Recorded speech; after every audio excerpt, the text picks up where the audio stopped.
Bismillahirrahmanirrahim. Today's topic is Gauss's law. In previous lectures, we studied electric force and electric field due to different charge distributions. In Gauss's law, we can find electric field if we are given if we are given the electric field, we can guess about the charge distribution. So before starting Gauss's law, we must see and we have to know what is the flux, because we will be using the term flux repeatedly in Gauss's law. So Gauss's law आज हम शुरू करते हैं. Gauss's law में हम flux calculate करेंगे, या फिर जैसे अभी तक आपने चार्ज डिस्ट्रीब्यूशन की वजह से इलेक्ट्रिक फील्ड और इलेक्ट्रिक फोर्स फाइंड की. Gauss's law में अगर आपको इलेक्ट्रिक फील्ड गिवन हो तो आप चार्ज डिस्ट्रीब्यूशन और चार्ज के बारे में, फ्लक्स के बारे में बता सकते हैं. सो क्योंकि हम Gauss's law में फ्लक्स के बारे में रिपीटेडली जिक्र कर रहे हैं, सो हम अभी देखते हैं कि व्हाट इज Gauss's law. हम Gauss's law को स्टडी करते हैं कि आपके पास Gauss's law क्या है, फ्लक्स क्या है. So what is the flux and what is Gauss's law. So let's start. Flux is basically the measure of flow of something. कि आपके पास कोई चीज़ किसी भी पर्टिकुलर पॉइंट पे, किसी टाइम पर, किसी एरिया में कितनी पास कर रही है, कितना फ्लो कर रही है, वो क्या है, फ्लक्स है. So flux is basically how much of something is flowing through some point. आपके पास किसी पॉइंट में कोई चीज़ कितनी फ्लो कर रही है, वो क्या है, फ्लक्स है. So the rate of flow of anything is basically flux. आपके पास वाटर का फ्लक्स, आपने शायद ये फ्लूइड फ्लक्स आपने फाइंड किया था फर्स्ट ईयर में. फ्लूइड डायनेमिक्स का एक चैप्टर था, 6th चैप्टर था फिजिक्स में, उसमें आपने फ्लक्स का वर्ड शायद देखा हो. वहाँ पर हम देखते हैं कि आपके पास कितना फ्लूइड जो है वो पर यूनिट वॉल्यूम से पर यूनिट टाइम में पास कर रहा है, वो होता है फ्लक्स. सो यहाँ पर हम जो फ्लक्स देखेंगे, as we are discussing about charges, electrostatics, so we will be discussing about electric flux.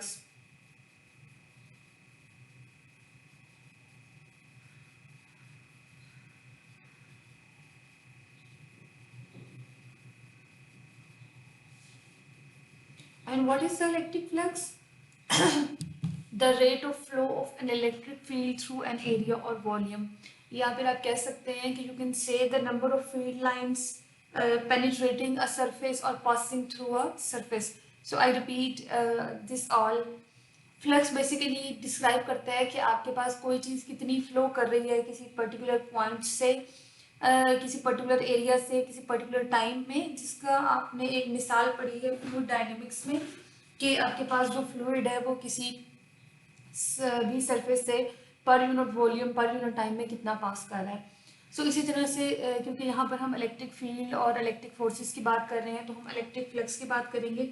और आपके पास जो इलेक्ट्रिक फील्ड का फ्लो है थ्रू सम यूनिट एरिया और वॉल्यूम, वो क्या देगा आपको, इलेक्ट्रिक फ्लक्स. या फिर हम कह सकते हैं कि आपके पास नंबर ऑफ फील्ड लाइंस जो पास कर रही हैं, किसी सरफेस से पेनिट्रेट कर रही हैं, वो क्या होंगी, आपके पास इलेक्ट्रिक फ्लक्स होगा. सो क्योंकि आपने इससे पहले previously we answered the question कि how do we find electric field at any point in space if we know the charge distribution. इससे पहले you discussed कि how to find the electric field if we know the charge distribution. अगर आपको charge distribution पता थी तो आपने electric field कैसे find की. Now we will answer the opposite question. If we know the electric field, so we will calculate और we will guess about the charge distribution. अगर हमें इलेक्ट्रिक फील्ड पता है तो हम चार्ज डिस्ट्रीब्यूशन के बारे में कुछ बताएंगे. यहाँ पर आपके पास डिफरेंट एग्जांपल्स हैं. फर्स्ट आपके पास एक बॉक्स है जिसमें आपको नहीं पता कि कोई charge, unknown amount of charge है और आपको इलेक्ट्रिक फील्ड नहीं पता. फिर एक एग्जांपल आपके पास ये है कि अगर आपके पास एक बॉक्स है, कोई क्लोज बॉक्स है, उससे आउटफील्ड आपके पास, आपने उसके करीब किसी टेस्ट चार्ज को रख के देखा तो सारे पॉइंट्स के ऊपर आपके पास इलेक्ट्रिक फील्ड लाइंस क्या जा रही हैं, आउटवर्ड जा रही हैं. तो ये इलेक्ट्रिक फील्ड लाइंस जो आउटवर्ड जा रही हैं, ये आपको शो करती हैं कि आपके पास इस बॉक्स के अंदर कोई पॉजिटिव चार्ज है. आपके पास ये शो कर रही है कि आपके पास इलेक्ट्रिक फील्ड के इस बॉक्स के अंदर कोई, this box encloses a positive charge that's why आपके पास इलेक्ट्रिक फील्ड लाइन सारी इस बॉक्स से क्या जा रही है, आउटवर्ड जा रही है। यहाँ पर आप कह सकते हैं कि we have an outward flux, we have some flux. इसमें अगर आपके पास मैम मोर आपकी नंबर आवाज कट चार्ज, रही है। जी मैम आपकी आवाज काफी कट रही है, समझ नहीं। आवाज कट रही है। जी आवाज क्लियर नहीं आ रही मैम। देख लो वॉल्यूम तो फुल है।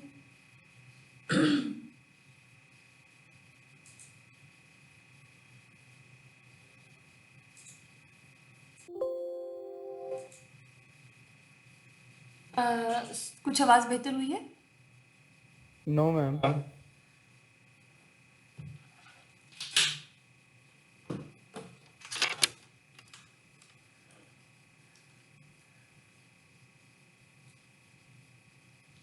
आपका आवाज कुछ बेहतर हुई कि नहीं? अभी भी नहीं हुई बेहतर? जी मैम थोड़ी सी हुई है क्लियर। मैंने हेडफोन्स लगाए तो हैं, मैं देखती हूँ।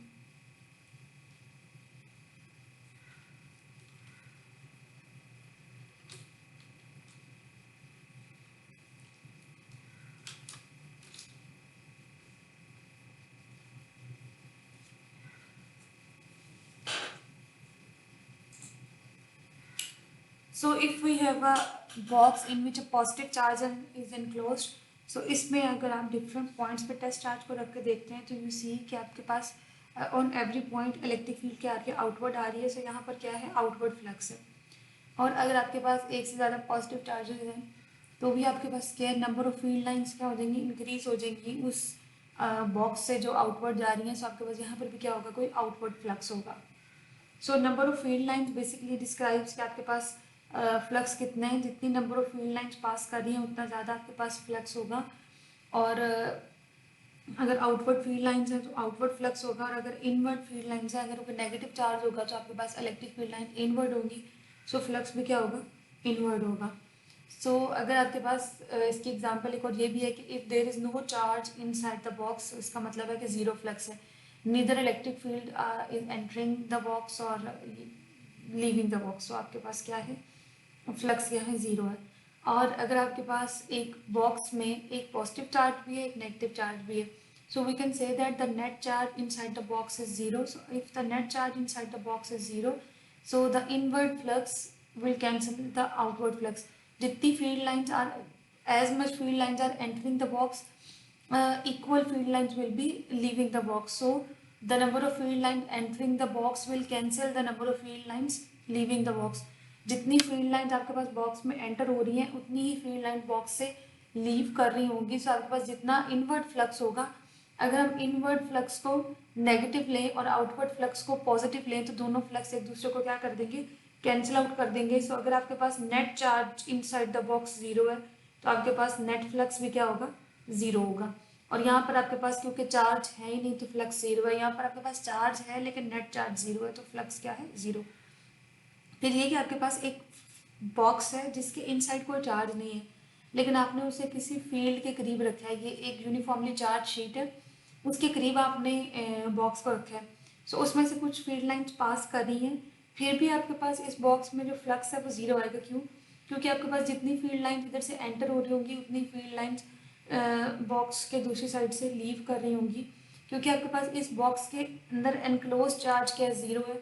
सो आपके पास फ्लक्स क्या है, ज़ीरो। सो दैट मीन्स कि to have a non zero flux there must be some net enclose charge. अगर आप चाहते हैं कि आपके पास किसी भी ऑब्जेक्ट में से कोई नेट फ्लक्स आए तो उस ऑब्जेक्ट में आपके पास कोई नेट चार्ज होना चाहिए। अगर नेट चार्ज आपके पास ज़ीरो है तो फ्लक्स भी ज़ीरो होगा, लेकिन अगर नेट चार्ज उस ऑब्जेक्ट में नॉन ज़ीरो हो तो फ्लक्स भी क्या होगा, नॉन ज़ीरो होगा। सो फिर आप इसलिए आपके पास there is a close relation, close connection for the charge enclosed and the electric flux. If the charge enclosed is zero, flux will be zero. If the net charge enclosed is zero, flux will be zero. But if the net charge enclosed is non-zero, then flux will be non-zero. और ma'am ये तीसरा point जरा दोबारा बता दीजिए।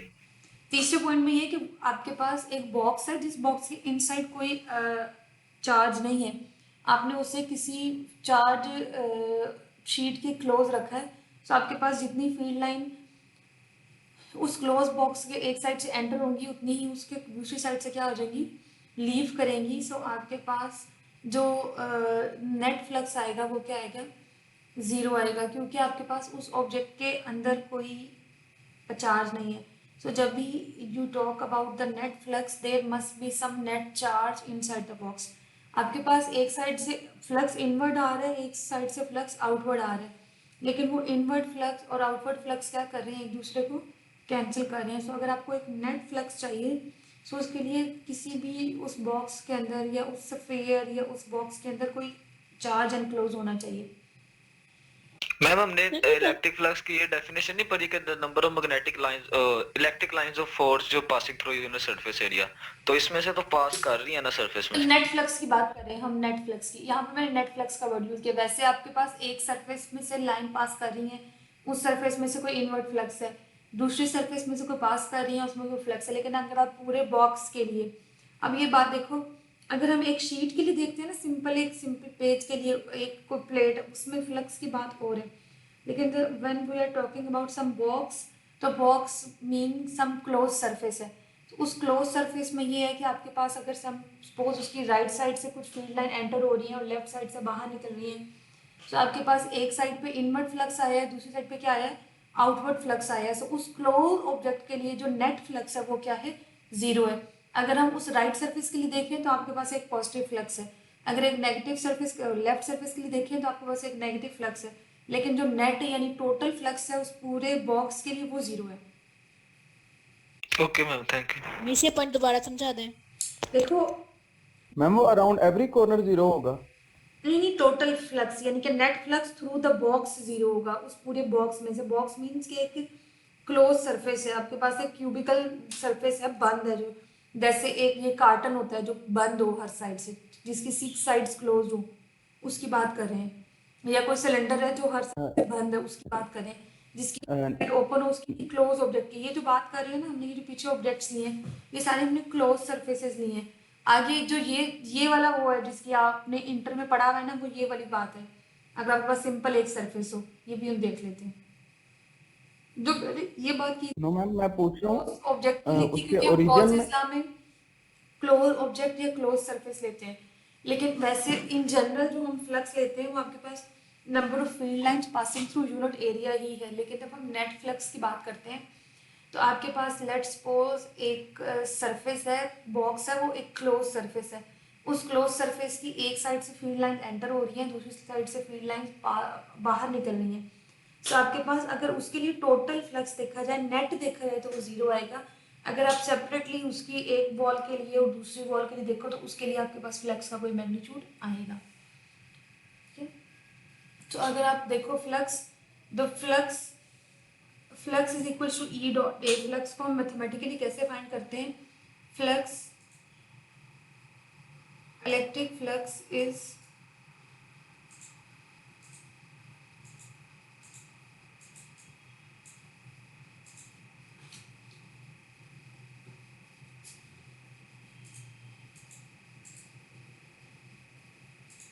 the flux for an electric field is E dot A.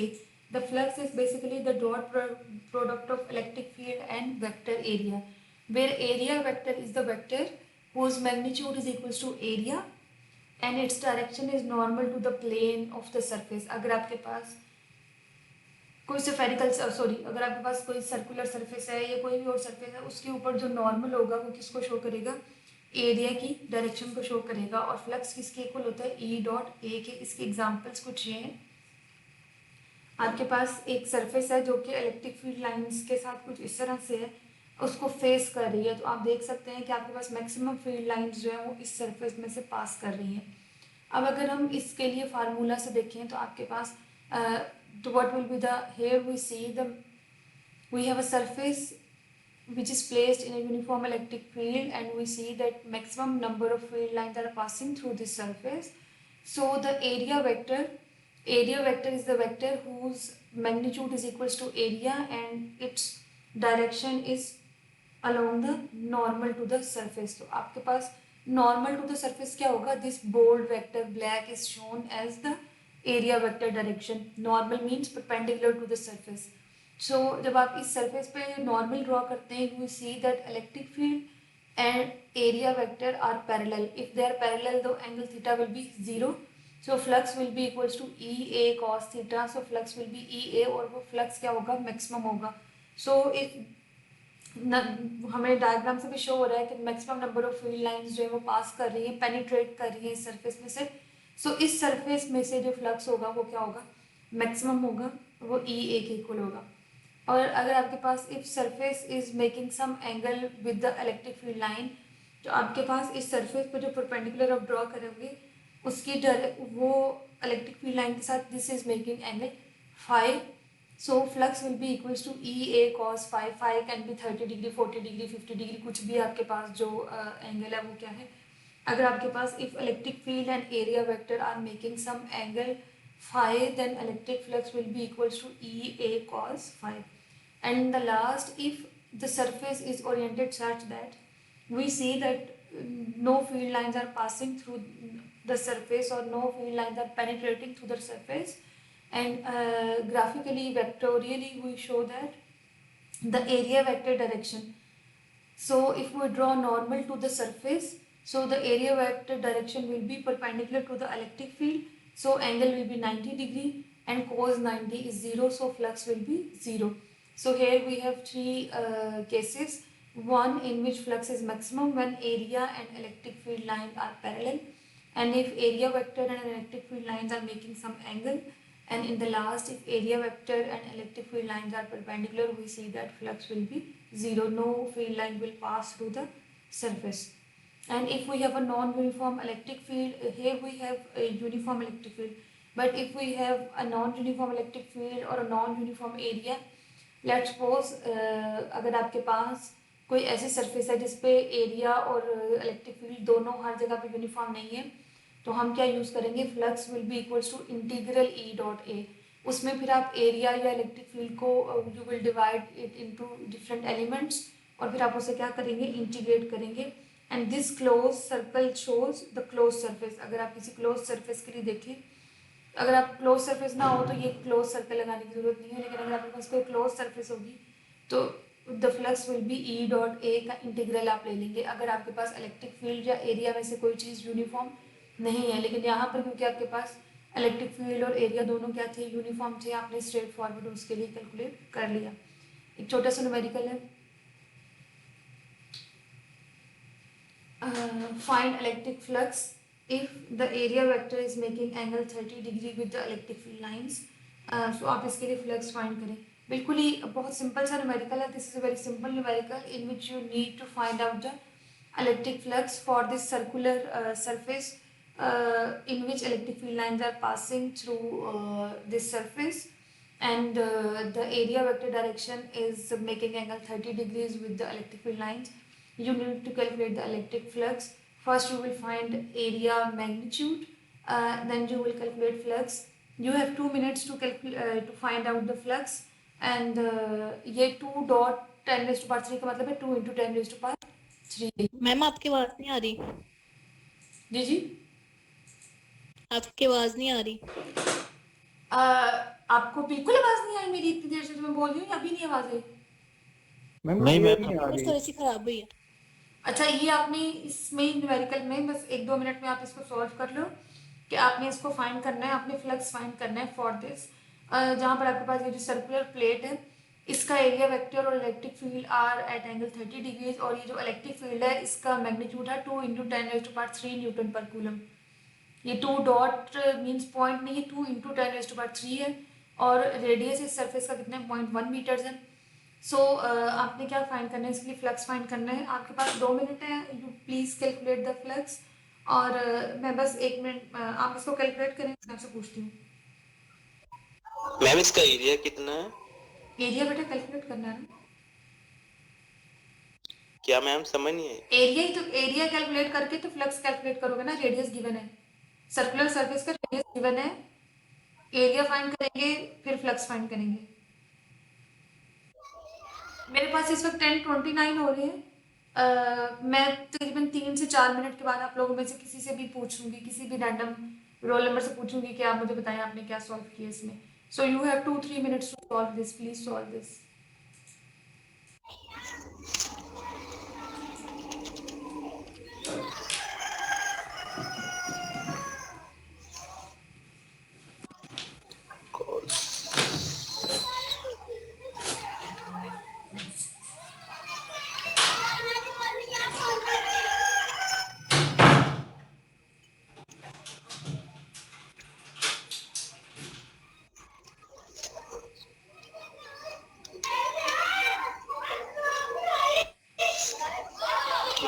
Dependent.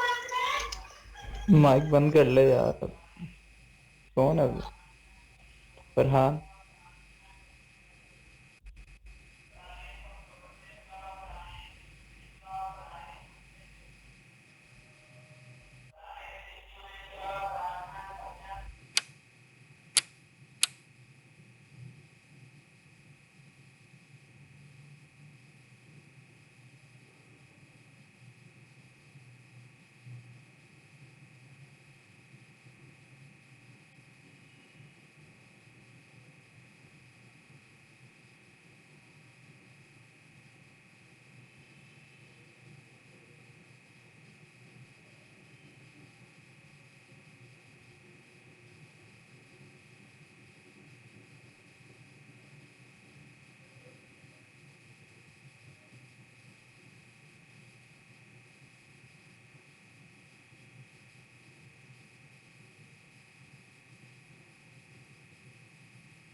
आपका एक packet भी आया हुआ है, वो मुझे पहुंचा देंगे किसी का आप डाल पैकिंग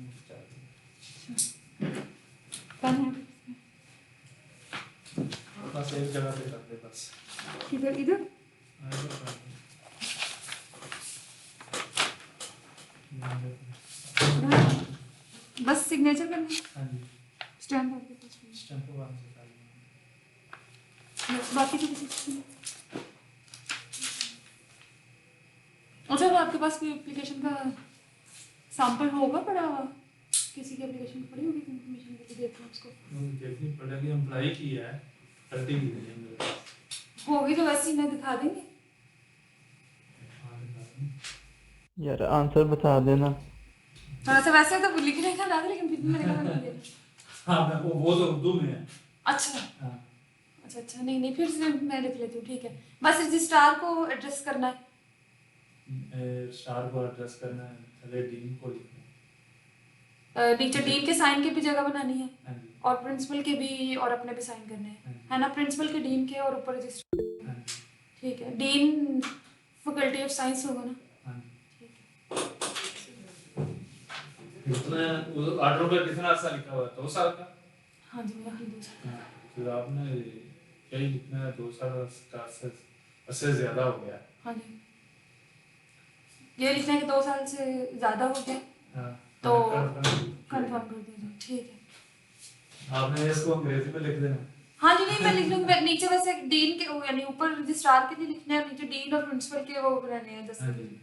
ठीक है, मैं कर लेती हूँ, लिख लेती हूँ।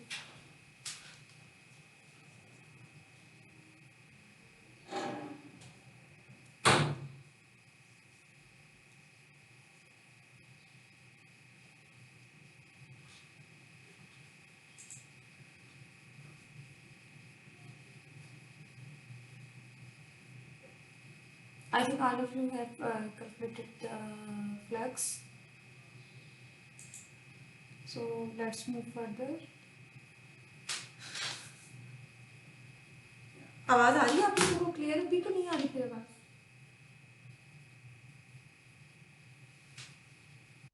मैं आ, जी जी, आ, ये कभी क्लियर आ जाती, कभी नहीं आती क्लियर। अब आ रही है क्लियर? यस। मैं यहाँ अभी अभी सही नहीं आ रही, थोड़ी थोड़ी आ रही है। हेलो, हाँ हाँ हाँ जी जी जी। आप मेरे दफ्तर भिजवा देंगे किसी को, काजिम वगैरह या किसी को भी?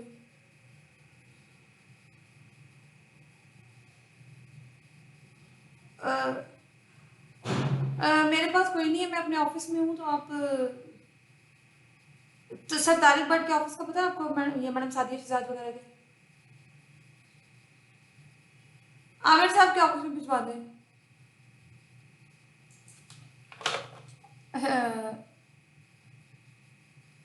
सो अब हम नेक्स्ट पे आते हैं। So when we will be starting Gauss's law, we need few assumptions and few definitions we should know. First is symmetry. Symmetry is the balanced structure of an object, the half of which are alike. That means symmetry एक ऐसा structure है जिसमें आप अगर half के side देखें, दोनों sides क्या उन सिमिलर हो। जैसे आपने रिंग के लिए किया था, रिंग में अगर आपके पास जो लेफ्ट हाफ पे होगा वही राइट हाफ पे होगा, वो भी क्या थी? एक सिमेट्री थी। So if we use a cylindrical object maybe, so if we cut it from the diameter, so we will have two similar half parts. So symmetry means कि आपके पास एक बैलेंस स्ट्रक्चर हो जिसमें अगर आप उसको दो हाफ में डिवाइड करें तो वो दोनों क्या हो? सेम हो। और one is other definition is the closed surface, a surface that divides the space into an inside and outside region, so no one can't move from one region to another without crossing the surface. Close surface एक ऐसी surface है जिसने आपको space को दो हिस्सों में divide कर दिया है, एक आउटसाइड रीजन है, एक इनसाइड रीजन है। और अगर आपने इनसाइड रीजन से आउटसाइड में आना है या आउटसाइड रीजन से इनसाइड में आना है तो you can not move without crossing that surface. The example of this is a plastic ball, a hollow plastic ball. आपकी उस हॉलो प्लास्टिक बॉल ने जो बॉल के इनसाइड स्पेस है उसे सेपरेट कर दिया है बॉल की बाहर की दुनिया से। उस बॉल की, प्लास्टिक बॉल की बाहर की दुनिया सेपरेट हो गई है और the space inside the ball is separate. If आप मूव करें from the outside space to the inside space of the ball, you can not move without crossing the surface of the ball. आप उस ball की surface को cross किए बगैर उस ball की अंदर की दुनिया में नहीं जा सकते। आपके पास एक क्लोज क्यूबिकल सरफेस है या एक सिलेंड्रिकल बॉक्स है जो बंद है, जिसका आपने लिड बंद कर दिया है, तो this is a close surface. लेकिन अगर आपके पास एक प्लास्टिक का सिलेंड्रिकल बॉक्स है, जैसे आपके पास नॉर्मली जैसे टॉफी के बॉक्स होते हैं, अगर आपने उसका ढक्कन बंद किया है तो वो एक क्लोज सरफेस है। लेकिन अगर if the lid is open the surface will not be a close surface, क्योंकि फिर आपके पास उसकी इनसाइड और आउटसाइड जो रीजन है वो सेपरेट नहीं है, उसकी एक साइड क्या है? ओपन है। सो वो सरफेस जो कि हर साइड से इस तरह क्लोज हो कि आपके पास वो दो सेपरेट रीजन्स बन रहे हैं, तो वो क्या होगी, एक क्लोज सरफेस होगी। एक स्फेरिकल क्लोज सरफेस की एग्जांपल मैंने आपको एक प्लास्टिक बॉल से दी है। जो हम गॉसियन सरफेस क्या होगी, Gaussian surface will be a hypothetical close surface that has some symmetry. आपके पास आप एक गॉसियन सरफेस अज्यूम करेंगे जो कि एक हाइपोथेटिकल क्लोज सरफेस होगी, और वो क्या होगी, सिमेट्रिकल सरफेस होगी, और ये एक रियल सरफेस नहीं है, कोई हाइपोथेटिकल सरफेस है। सो गॉसियन सरफेस फिर कैसी होगी, एक तो क्लोज होगी, कंप्लीटली क्लोज सरफेस होगी, दूसरा सिमेट्री होगी। अगर आप उसमें किसी एक पार्ट के लिए करेंगे तो बाकी सब के लिए आपके पास सिमेट्री के लिए क्या आ जाएगा, सिमेट्री होगी उसमें कोई। So how to write the statement of Gauss's law, Gauss's law को आप लिखते हैं, Gauss's law is written as integral E dot D A. Integral के ऊपर ये जो क्लोज सा सर्कल है, this shows flux is equals to integral E dot E D A, means के integral is over a close surface, integral एक close surface के ऊपर है, and this is equals to Q over epsilon not, Q is the charge closed. Ma'am kindly English में भी एक दफा repeat कर दें, वो ईमान को समझने में प्रॉब्लम हो रही है। Okay, so Gauss's law will be flux will be equals to close integral E dot dA will be equals to Q over epsilon naught, and this shows a closed integral. Closed integral means this integral is over the closed surface. So this integral is over the closed surface. E dot dA is equals to charge and closed by the surface. Charge enclosed by the closed surface over epsilon naught. In inter you have studied that flux is equals to Q over epsilon naught. Here we are saying that flux is equals to E dot dA, so all these are equal, so we can write that E dot dA is equals to Q over epsilon naught. So this closed integral E dot dA is equals to Q over epsilon naught. So the Gauss's law shows that the flux mainly depends upon the charge enclosed. If there is a net charge enclosed, there will be flux. If the net charge enclosed is zero, there will not be any flux. So if there is a positive net flux, that means there is a net positive charge enclosed. If there is a net negative flux, that means there is a net negative charge enclosed, because this flux totally depends upon this charge enclosed. And if there is the zero flux, that means charge enclosed, net charge enclosed is zero.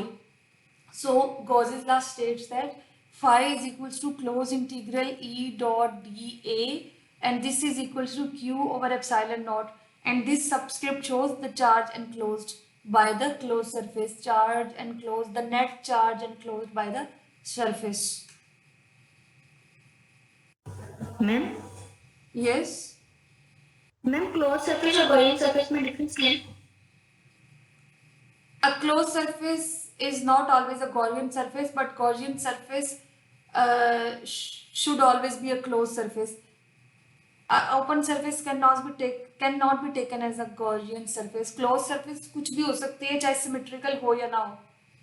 एक non symmetrical surface भी Gaussian close surface हो सकती है, लेकिन Gaussian surface close भी होगी और symmetry भी होगी उसमें, क्योंकि Gauss's law works best in case of symmetry. Gauss's law can be use if there is a less symmetry, but Gauss's law can work best if we have symmetry. So a symmetrical closed surface is a Gaussian surface. In intermediate you had considered a spherical Gaussian surface and a cylindrical Gaussian surface. Those surfaces were symmetrical as well as closed. Closed surface आपके पास कोई random shape की भी closed surface हो सकती है, ठीक है, जैसे कोई बलून होते हैं of any random shape, these are the closed surfaces. कोई रैंडम शेप के भी हो सकते हैं, आपने देखा होगा डिफरेंट शेप्स उन्होंने उन बलून्स को दी होती हैं, लेकिन वो सिमेट्रिकल नहीं होती.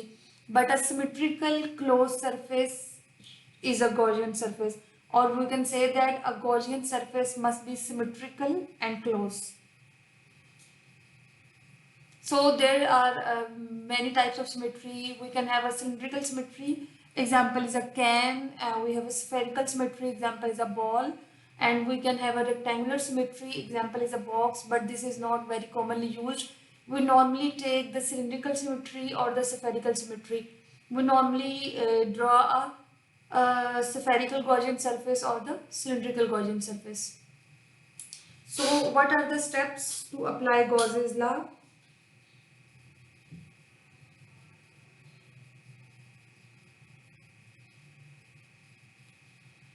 To find out the electric field produced by a charge distribution at a point of distance r from the center. If we have a charge distribution and you are asked to find out the electric field at distance r from the charge distribution, so you will follow these three steps. First, decide which type of symmetry best complements the problem. आप decide करें कि आप एक spherical symmetry लेंगे या cylindrical symmetry लेंगे, कौन सी आपकी प्रॉब्लम के लिए बेस्ट है. So if we think that we should take a spherical Gaussian surface or the cylindrical Gaussian surface, this will decide the symmetry. This depends upon the, for example, if we have a point charge and we need to calculate the electric field or the flux. So for point charge, it's very simple to draw a spherical Gaussian surface.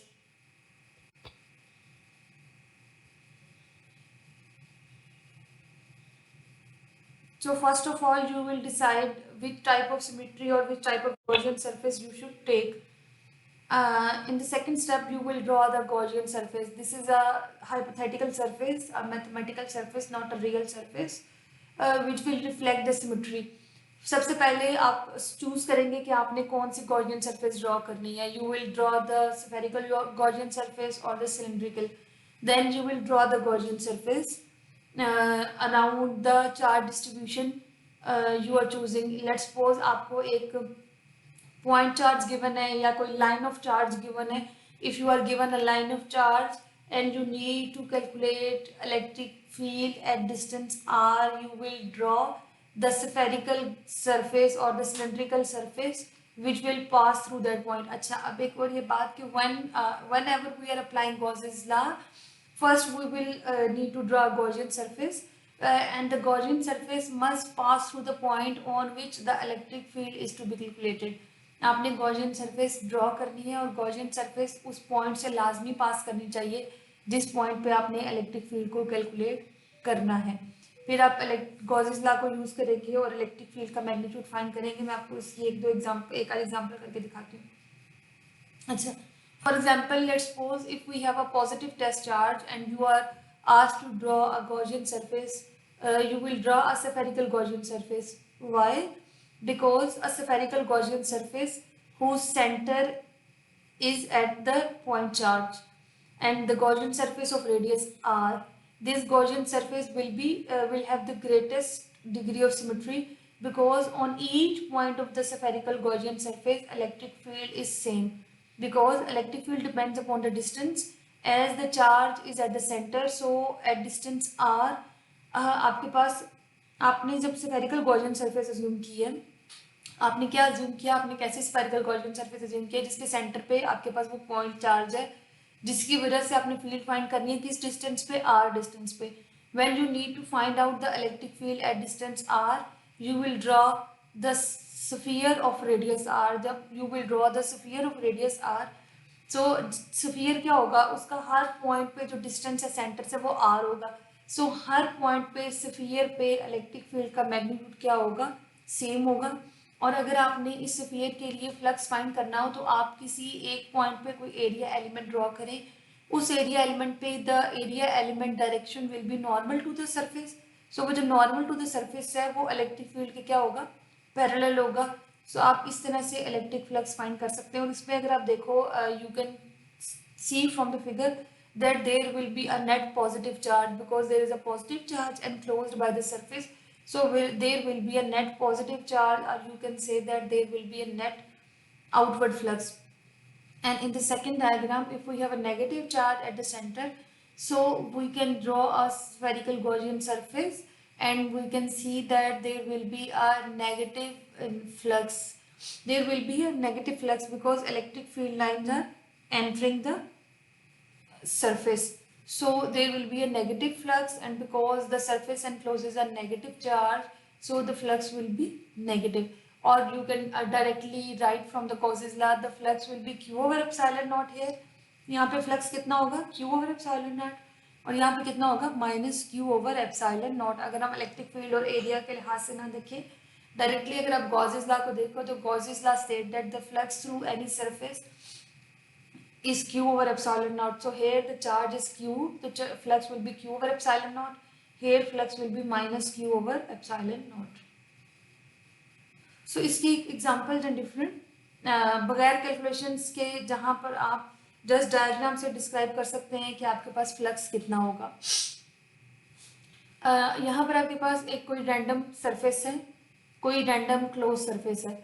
उस random close surface के करीब we have a point charge Q plus positive charge है आपके पास। We have a random close surface of any shape and a positive charge is placed near this surface. This surface is not enclosing any charge. So these are the number of field lines which will enter to this surface and will leave the surface. आपके पास एक closed surface है जिसके अंदर कोई charge नहीं है. The charge enclosed by this surface is 0 and this positive charge has some field lines and इसकी field lines आपके पास इस surface में से pass कर रही हैं. और जितनी field lines are passing through the surface, the same number of field lines are leaving the surface. So the same number of field lines are leaving the surface. So the net flux, क्योंकि जितना flux is entering the surface उतना ही flux is leaving this closed surface. So आपके पास जो net flux आएगा वो 0 आएगा क्योंकि same field lines enter हो रही हैं और same field lines leave कर रही हैं. So इस surface के लिए आपके पास जो net flux है वो 0 आएगा क्योंकि the net charge enclosed by the surface is 0. अगर ये charge इस surface के inside होता तो आपके पास कोई नेट फ्लक्स आता है, लेकिन क्योंकि इस सरफेस के इनसाइड कोई चार्ज नहीं है, the charge enclosed by the surface is 0, so the flux through this surface will B 0. अब ये एक और एग्जांपल है, एक कोई भी रैंडम शेप है, इसी तरह की कोई रैंडम क्लोज सरफेस है, इसके अंदर डिफरेंट चार्ज डिस्ट्रीब्यूशन है, एक पॉजिटिव चार्ज पड़ा हुआ है, एक नेगेटिव चार्ज पड़ा हुआ है. और यहाँ पर ए जो है ये एक स्फेरिकल गॉसियन सरफेस. अगर आपसे कहा जाता है कि आप पॉजिटिव चार्ज के अराउंड आपको एक गॉसियन सरफेस ए दी हुई है, एक spherical Gaussian surface be the हुई है, एक आपको कोई गॉसियन सरफेस डी गिवन है, ठीक है. सो आपने फ्लक्स बताना है. So flux through the spherical Gaussian surface A क्या होगा, this spherical Gaussian surface A will be enclosing charge Q. So अगर इसके अंदर चार्ज क्यू है तो फ्लक्स क्या होगा, क्यू ओवर एप्सिलॉन नॉट. फिर आपके पास एक और spherical Gaussian surface be given है, इसके अंदर फ्लक्स क्या होगा, minus Q over epsilon not. एक और गॉसियन सरफेस डी गिवन है जिसके अंदर कोई चार्ज नहीं है, ठीक है. इस डी ये जो येलो सरफेस है, this yellow surface encloses no charge. ये डिफरेंट गॉसियन सरफेस ड्रॉ की हुई है, जस्ट आपको एग्जांपल के तौर पे बता रहे हैं. सो इस डी सरफेस के इनसाइड कोई चार्ज नहीं है. सो इस डी सरफेस के सरफेस पे जो फ्लक्स होगा वो 0 होगा क्योंकि 3 फील्ड लाइन इसके एक साइड से एंटर हो रही हैं और 3 ही लीव कर रही हैं. सो इसके अंदर आपके पास फ्लक्स 0 होगा. अब ये जो सी सरफेस है जो यहाँ पे शो नहीं हुई भी डायरेक्टली, अगर लेट्स सपोज ये जो सी सरफेस है वो ये सारे के सारे ए बी डी सबके ऊपर हो, यानी सी सरफेस एनक्लोजेज ऑल दिस. अगर सी सरफेस आपके पास ये टोटल सरफेस सी हो जाए तो सी के अंदर नेट चार्ज कितना आएगा, जितना पॉजिटिव चार्ज है उतना ही नेगेटिव चार्ज है, तो टोटल चार्ज क्या आ जाएगा, 0. सो अगर इस तरफ टोटल देखो तो टोटल फ्लक्स कितना होगा, 0. ए के अंदर positive charge Q over epsilon not है फ्लक्स, बी के अंदर फ्लक्स कितना है, minus Q over epsilon naught. So अगर हम टोटल फ्लक्स देखेंगे तो टोटल फ्लक्स क्या आएगा, 0 आएगा. ओके, ठीक है. तो आपके पास नेट फ्लक्स कितना आएगा, अगर आप ए सरफेस के लिए देखो तो flux Q over epsilon not है, अगर बी के लिए देखो तो उस बी सरफेस के लिए flux minus Q over epsilon not है क्योंकि उस सरफेस के inside the charge enclosed by the surface B is minus Q and the charge enclosed by the surface A is Q. So the flux through surface A will be Q over epsilon naught, the flux through surface B will be Q minus Q over epsilon naught, and the flux through the whole this enclosed surface will be 0 because net charge is 0. And the last जी hello जी yes. मैंने जो हमने पिछली slide में figure 1 थी उसमें total 7 line है, लेकिन स्टार्टिंग में क्या कहते हैं 6 लाइन में एंटर किया, लेकिन लीव तो हमारे पास 7 ही कर रही है। तो इस केस में हमारे पास नेट क्या होगा फिर? किस में? पहली फिगर में इसमें? जो भी हमने पढ़ा। हाँ जी जी बेटा जी। 7 लाइंस एंटर कर रही है और 7 ही लीव कर रही है।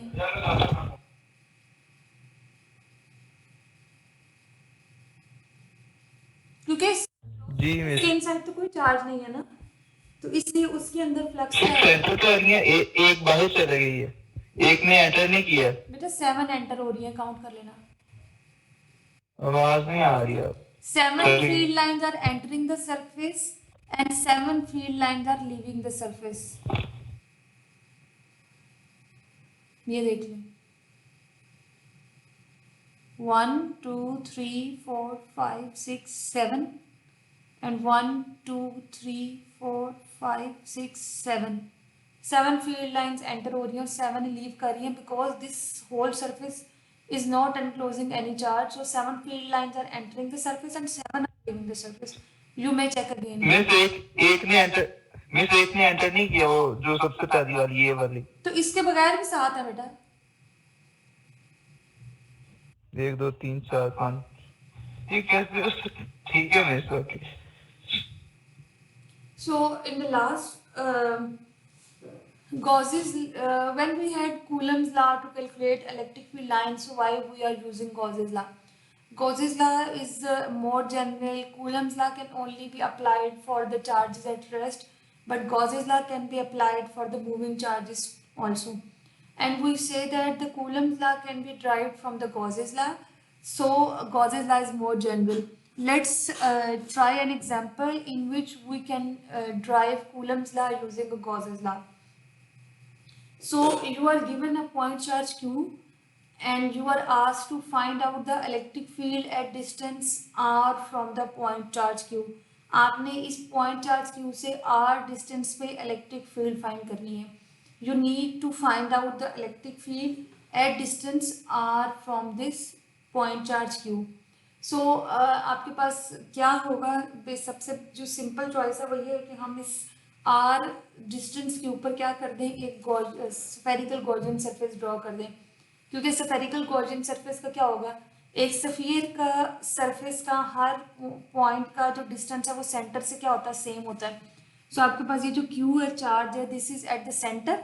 सो अगर हम Q चार्ज को सेंटर पे ले लें और r रेडियस की एक स्फेरिकल सरफेस ड्रॉ करें, तो उस स्फेरिकल सरफेस के हर पॉइंट का जो डिस्टेंस है वो इस चार्ज से क्या होगा, सेम होगा।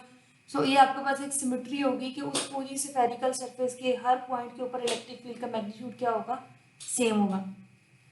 सो आपके पास इलेक्ट्रिक फील्ड उस पूरी गॉसियन सरफेस के ऊपर क्या होगी, कांस्टेंट होगी। I repeat, to find out the electric field due to this point charge at distance r, you need to draw a Gaussian surface. You will draw a spherical Gaussian surface, as the spherical Gaussian surface is a symmetric surface on which the distance of every point of the surface is same from the center.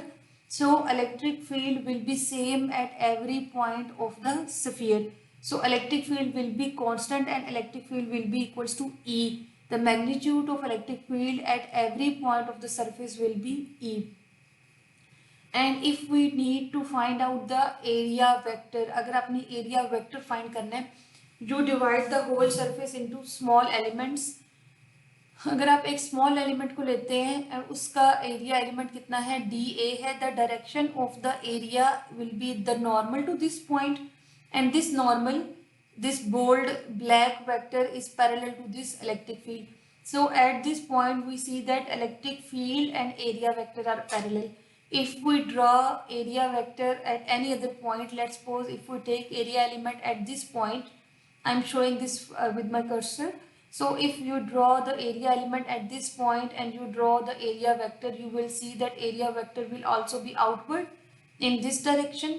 So the area vector at every point of the sphere will be outward and will be parallel to the electric field. So the angle between electric field and area at every point of the surface will be 0. So we can write the Gauss's law as integral close E dot dA is equals to Q over epsilon naught, as E and DA are parallel on every point of the surface, so E and DA parallel होंगे, so EDA cos of 0, तो cos 0 क्या होता है 1, और हम ये कहते हैं क्योंकि आपने एक स्फेरिकल गॉसियन सरफेस ड्रॉ की है जिसके हर पॉइंट पे इलेक्ट्रिक फील्ड सेम होगी, सो E जो है वो इंटीग्रल से बाहर आ जाएगा, सो ये क्या हो जाएगा close integral DA will be equals to Q over epsilon nought. अब ये जो DA है this is the small element of area of the whole sphere. अगर आप इसी तरह से स्फीयर को बहुत ज़्यादा एलिमेंट्स में डिवाइड करते हैं और सबको ऐड करते हैं तो टोटल क्या आएगा, स्फीयर का सरफेस एरिया, सरफेस एरिया, ये हम वॉल्यूम की बात नहीं कर रहे, इस स्फीयर के सरफेस एरिया की बात कर रहे हैं। जैसे सर्कल का सरकमफेरेंस होता है ना, सरकमफेरेंस ये होता है कि उसकी बाउंड्री की कितनी लेंथ है, तो इसी तरह जो स्फेरिकल सरफेस है इसका मतलब है कि आपके पास उस शीट का कितना एरिया था जिससे आपने क्या बनाया है, एक स्फीयर बनाया है, आपके पास उसकी सरफेस का एरिया कितना था।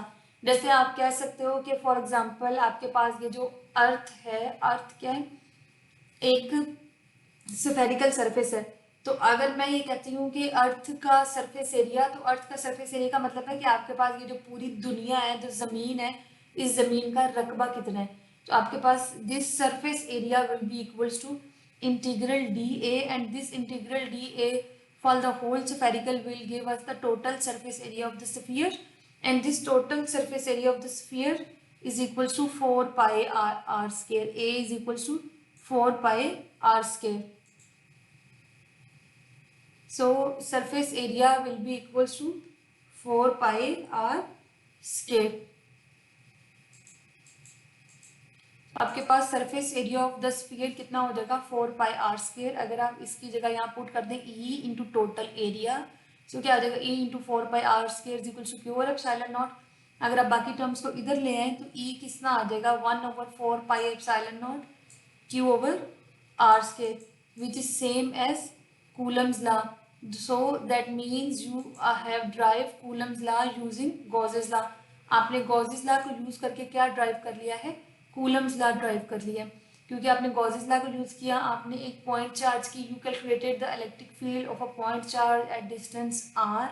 So to find out the electric field of a point charge at distance r, we draw a spherical Gaussian surface, and electric field at the surface of the sphere is same at every point.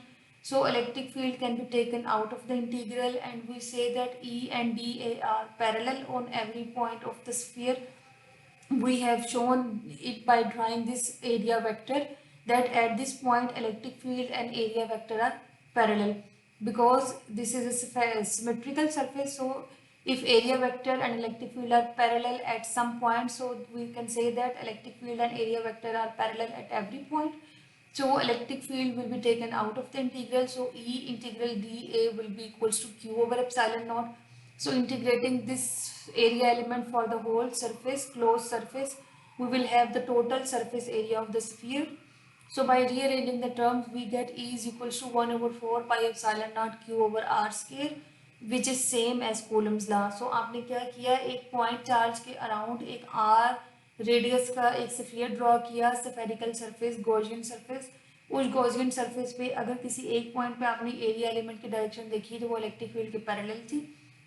सो वहाँ से आप कहते हैं कि E और DA parallel है, electric field हर point पे same है। सो अगर हम इलेक्ट्रिक फील्ड को इंटीग्रेशन से बाहर ले लें और बाकी एरिया एलिमेंट को इंटीग्रेट करें तो आपके पास surface area of the sphere आता है। उसके लिए अगर आप देखो और ये कैलकुलेशन अगर आप एरिया की वैल्यू पुट करो तो इलेक्ट्रिक फील्ड क्या आ जाएगी 1/4 pi epsilon naught Q over r square, which is same as Coulomb's law. That means we have derived Coulomb's law from the Gauss's law, which means that Coulomb's law is a sub case or is the case of a Gauss's law. So we can say that Gauss's law is more general form of the electrostatic law.